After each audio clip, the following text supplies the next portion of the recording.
তোমাদের হচ্ছে math second paper দ্বিপদী বিস্তৃতি অর্থাৎ 5 এর 12-র আই নাম্বার যে প্রশ্নটা আছে জাস্ট এটা সলভ করে দিচ্ছি। সো আশা করি পুরো ক্লাসটা তোমরা মনোযোগ সহকারে দেখো।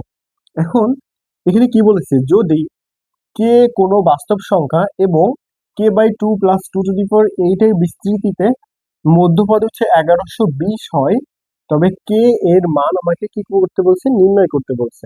তাহলে এখন দেখো তো এর অ্যান্সার k/2 প্লাস হচ্ছে 2^8 এই বিস্তৃতির পদ সংখ্যা কত হচ্ছে 8 + 1 সমান হচ্ছে 9। 9 হচ্ছে বিজোড় সংখ্যা। তাহলে বিজোড় সংখ্যা হলে মধ্যপদ নির্ণয় কয়টা হয়? একটা হয়। বিজোড় সংখ্যায় মধ্যপদ সে একটা কোনটা হবে? এই যে 8/2 প্লাস 1 তম পদ, তার মানে কত হচ্ছে 4 প্লাস, তার মানে 5 তম পদ। বুঝতে পেরেছো? মানে কি বলেছে, এর পদ সংখ্যা হচ্ছে 9, তাহলে বিজোড় সংখ্যা হয় এর মধ্যপদ কি 8/2, তার মানে 4 প্লাস 1 তম পদ, তার মানে 5 তম পদ।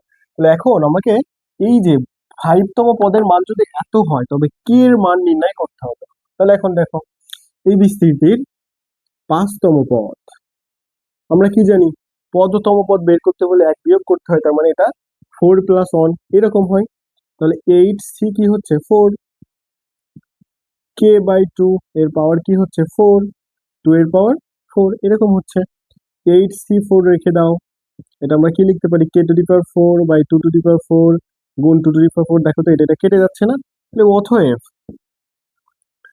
8c4 আর হচ্ছে k⁴ সমান কি লিখতে পারি 1120।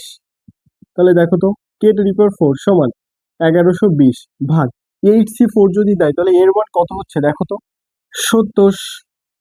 তাহলে k⁴ সমান কত 16। তাহলে কে সমান প্লাস মাইনাস কি 2 হচ্ছে না, কারণ 2 এর পাওয়ারই তো ওটা হয়। তাহলে এটাই আমাকে বলছিল কে এর মান নির্ণয় করতে, তাহলে এটাই আমাকে কি উত্তর। দেখো তো অঙ্কটা ইজি না? এই ধরনের অঙ্ক কিন্তু তোমাদের জাস্ট বিভিন্ন পরীক্ষায় ক নম্বরে বা এমসিকিউ তে আসে। সো